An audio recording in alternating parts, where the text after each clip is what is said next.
Hi everyone, this is your new textbook on political science titled as Social and Political Life Part 3. And we are going to learn together the very first chapter, the Indian Constitution.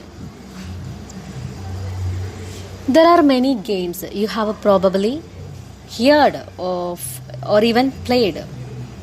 Football, cricket, hockey, tennis, etc.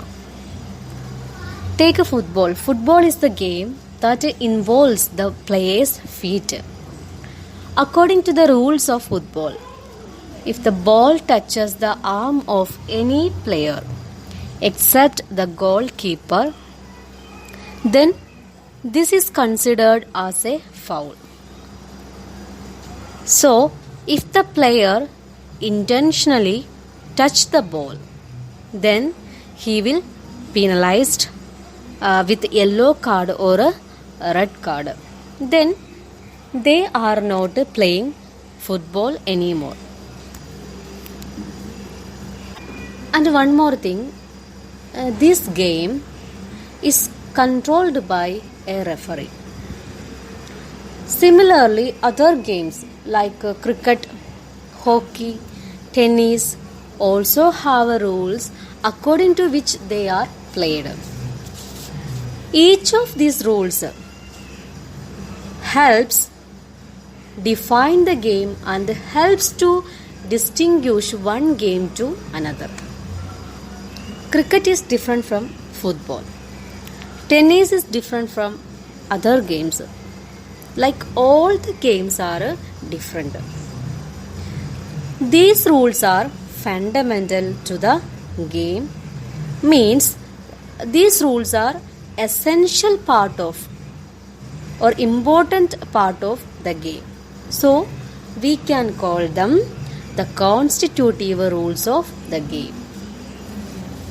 Like these games, a society also has constitutive rules that make it what it is and different from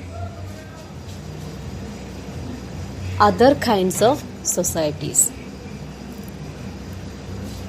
Large societies, that is countries in which different communities of people live together, has governments. India has government, America has government, Sri Lanka, China, and each and every countries or large societies has a government. A government is the system by which a state or community is controlled. You have learned about government in the previous classes, class 6 and 7. And we know that the government functions on the basis of certain rules. The people who run the government cannot do so as per their discretion, that means their freedom. I have a question. What happens if the games have no rule?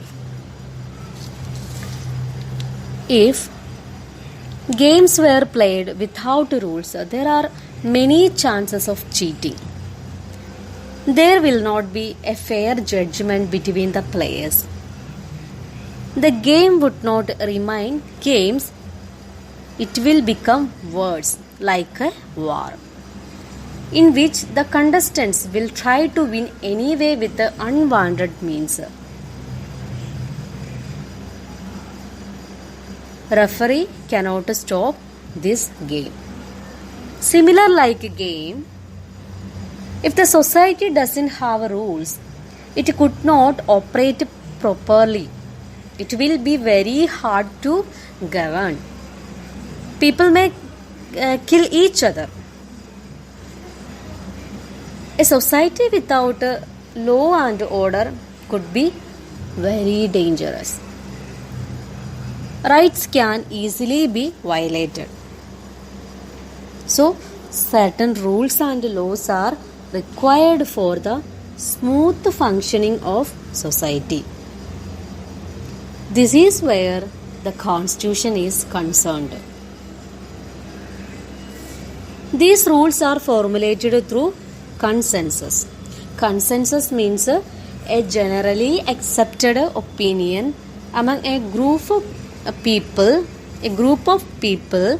or a majority's opinion. In modern times,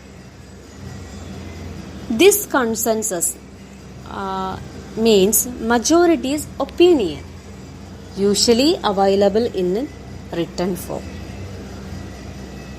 So we can define constitution: a written document in which we find such rules is called a constitution. Constitution is a collection of rules of a country or a large society. Constitutions a fundamental political principles of a government. Constitution is the fundamental political principles of a government.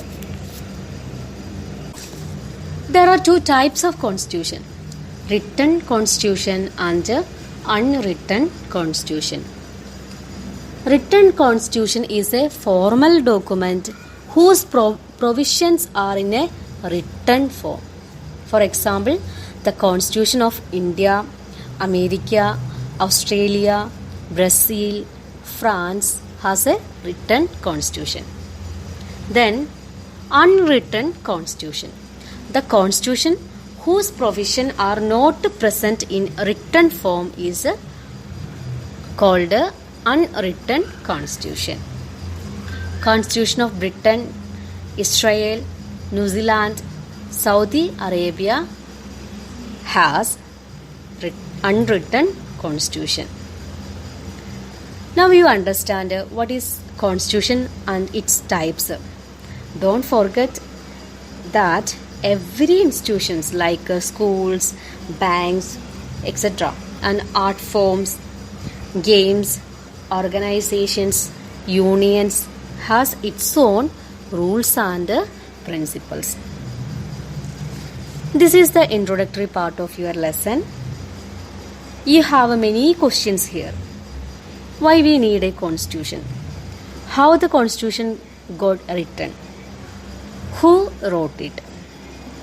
I know you are very curious to know about our constitution and get an answer for all these questions. Both we will discuss in next video. Thank you everyone.